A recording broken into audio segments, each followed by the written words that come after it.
Okay, students, for this afternoon activity, my task for you, para ninyo, is to recite the vision.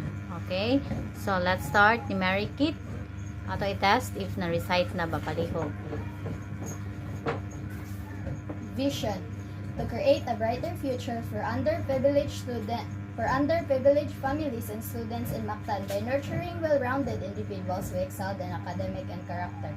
We envision a community where every child, regardless of their socioeconomic, has the opportunity to improve Socioeconomic background, has the opportunity to develop strong English communication skills, mathematical proficiency, and exceptional moral values. We are also increasing students' entrance to university or college. Okay, let's have Nicole. Vision: to create a brighter future for underprivileged families and students by nurturing well-rounded And students in Mactan, students in Mactan by nurturing well-rounded, individual who excel in academics and character. We envision a community where every child, regardless of their socio-economic background, has the opportunity to develop strong English communication skills, mathematical proficiency, and exceptional moral values.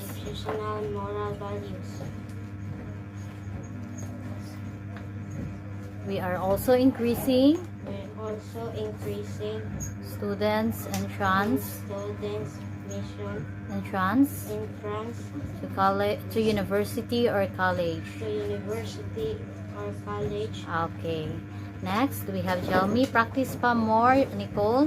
Vision: to create a brighter future for underprivileged families and students in Mactan by nurturing well-rounded individuals who excel in academic and character. We envision a community where every child, regardless of their socioeconomic background,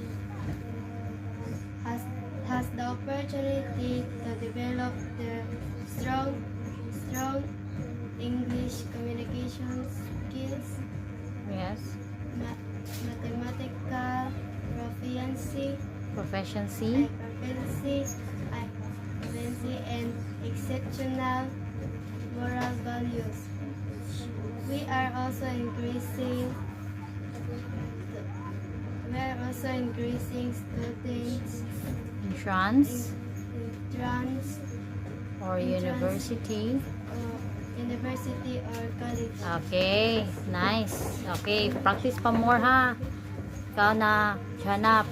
Vision: to create a brighter future for underprivileged families and students in Mactan by nurturing well-rounded individuals who excel in academic and character. We envision a community where every child, regardless of their socio-economic background, has the opportunity to develop strong English communication skills, mathematical proficiency, and exceptional moral values. We are also increasing students' entrance to university or college. Okay, very good. Narita ni Jed. Stand up, Jed. Vision: to create a brighter future for underprivileged families and students in Mactan by nurturing well-rounded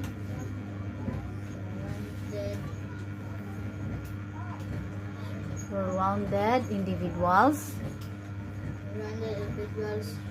who excels in Academics. and character. We envision a community where every child, regardless of their socio-economic background, has the opportunity To develop strong English communication skills, mathematical proficiency, and exceptional moral values. We are student in entrance university or college. Okay. So, Desiree, can you recite the vision? Vision to create a brighter future for underprivileged families, students in Mactan by nurturing well-rounded individuals who excel in academics by offering Academics and character. We envision a community regardless of their Where every child where every child, regardless of their socioeconomic background, has the opportunity to develop strong English communication skills, mathematical proficiency, has and an exceptional moral exceptional values. exceptional Exceptional moral values. We are also increasing student entrance to university. university or college. Okay, very good. Next, Chloe, ikaw na. Continue. Vision. To create a brighter future Sit for down na. underprivileged families and students in Mactan by nurturing well-rounded individuals who excel in academic and character.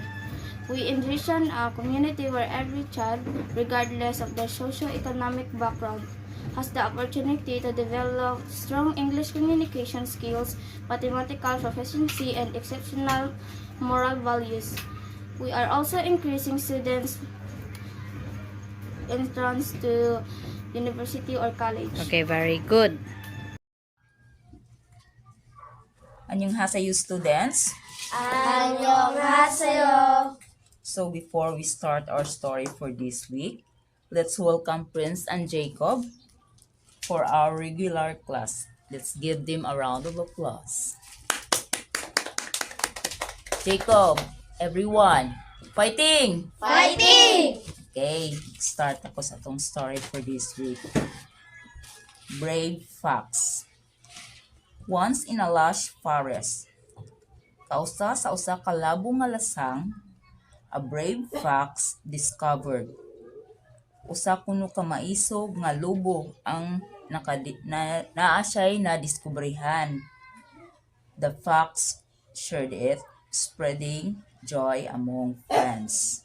So gipaambit kuno sa fox or sa lobo ang pagpakaylap sa kalipay taliwala sa mga higala. The animals celebrated in harmony, creating a magical band. So gisaulog sa mga mananap ang panag-uyon sa paghimo sa usa ka mahika nga bugkos. Together, they cherish the friendship forever, making the forest enchanting. So dungan kuno sa ilang gimahal ang paghinagalaay nga hangtod sa hangtod nga naghimo sa kalasangan nga madanihon. So with regard this story for this week, so nagpamatod ni siya about sa maisog nga fox or lobo. So ato siyang i-relate sa atong story. So sa atong mga problema sa like for example sa school. So naatay mga problem sa school. So dapat dili ta mo surrender. So dapat i-discover nato ang mga butang kung unsay solusyon sa atong problems. Like sa project. Kung naay project sa school, unsa may buhaton kung naay project sa school? So buhaton gyud siya aron dili ta mahagbong ning grades na ning grading system. Like sa nay mga assignment, so ato sang gihapong buhaton. Like sa Brave Fox, unsa ilang na discovered? Ang magical bond nga friendship. Dili na siya bond ha, Prince. Bond na siya. Okay? So for this week, start memorizing our story. Okay? Okay. Okay, listen to my instructions. First, you are going to complete the word with missing vowels. So, unsa man ang mga vowels gani? Okay, very good, Aliyah. So, a, I, o. So, I have on the board. So, you are going to complete the missing word. Vowels ang kulang ana niya. So, I just get that from the story that I have read earlier. Okay? Okay.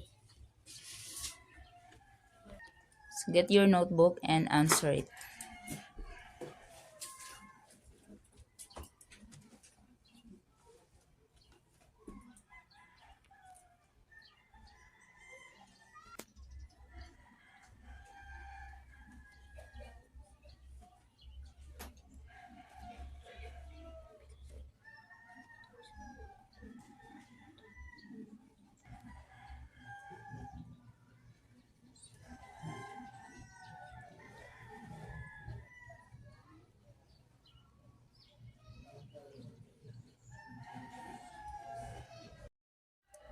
So, let's answer on the board.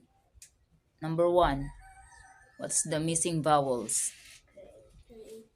Creating. So, it's creating. Number 2. Brave fox. Okay. Number 3. Together. Number 4. Number 5. Spreading. Number 6. Number 7. Okay, celebrated. Number 8. Forever.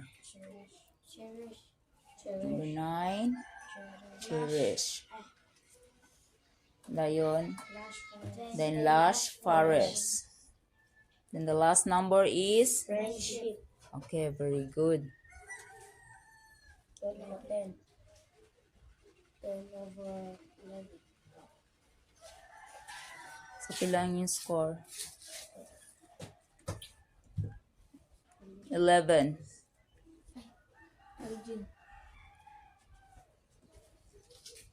10.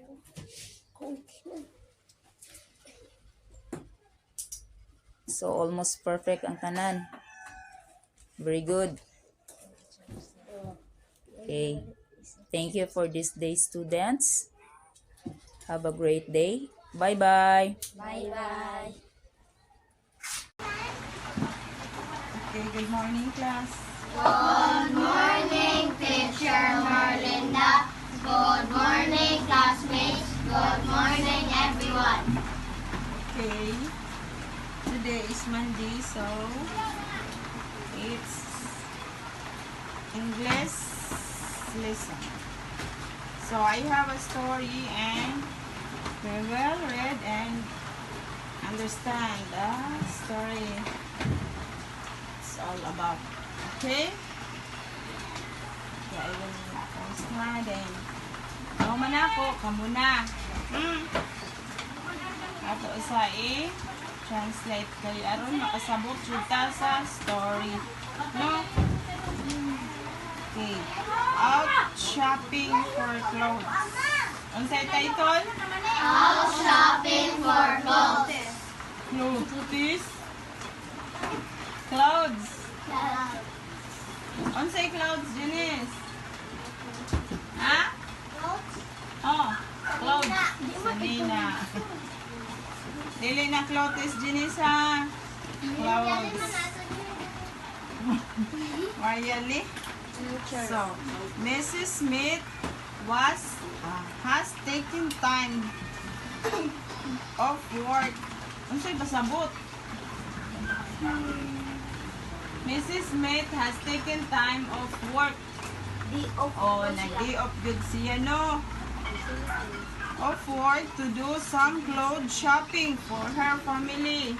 Para kuno shopping, makapamalit og sinina para sa pamilya. She is often very busy. Busy kuno kay siya per medyo. And her children do not like to go shopping. Hala. Di ganahan mag-shopping iyang mga anak hala no. Sana all di ganahan. Kamu ganahan mo di? Agoy, no. So as there are few sales in town, nag-sale kuno. She thought this was a good time of some bargains. Time na kuno niya nga makapamalit na siya o mga sinina kay nag-sale. First, she went into Marks and Spencer's where she picked up 2 polo shirts. Oh, nagduha kuno siya og duha ka polo para kang Mark og Spencer. A pair of trousers, plimsolls, and a winter coat for her son. Then she chose a pinafore, 2 shirts and a jacket for her daughter. Daghang gid siya na shopping. As she went past the men's department, she found a gray suit on sale for her husband. Gipalitan niya iyang husband wa. And remember, he needed a belt and a new tie. Nagkinahanglan sad kuno, nakahinamdam ko no siya nga nagkinahanglan ni Ibana og belt. Unsa na? Bakos og tie. Unsa na tie? Oh, may necktie no para sa mga laki no. Para sa trabaho. Ang babae mag-necktie di.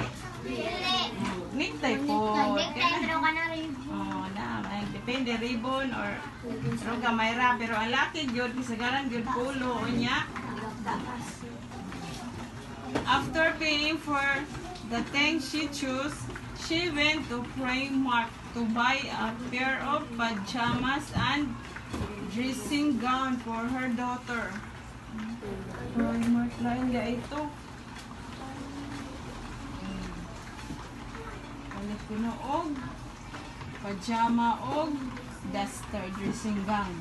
While she was in the shop, she found a very nice Superman.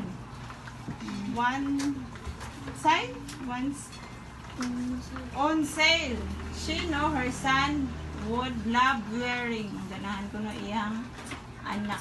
There were also lovely slippers on sale. She bought for herself. Oh, nagpalit siya og sinilas para sa iyaha. The last she went into was the Binhams, where with the help of an assistant. Oh, na ako no siya na initabang siya no. Naron ha sa question ha. Found a beautiful red cardigan, a soft purple blouse, and a pair of boots. After all that shopping, Mrs. Smith decided to take a rest at Costa and drank a cup of coffee. Nag-relax ako no siya. Nakasabot mo sa story wa? Okay.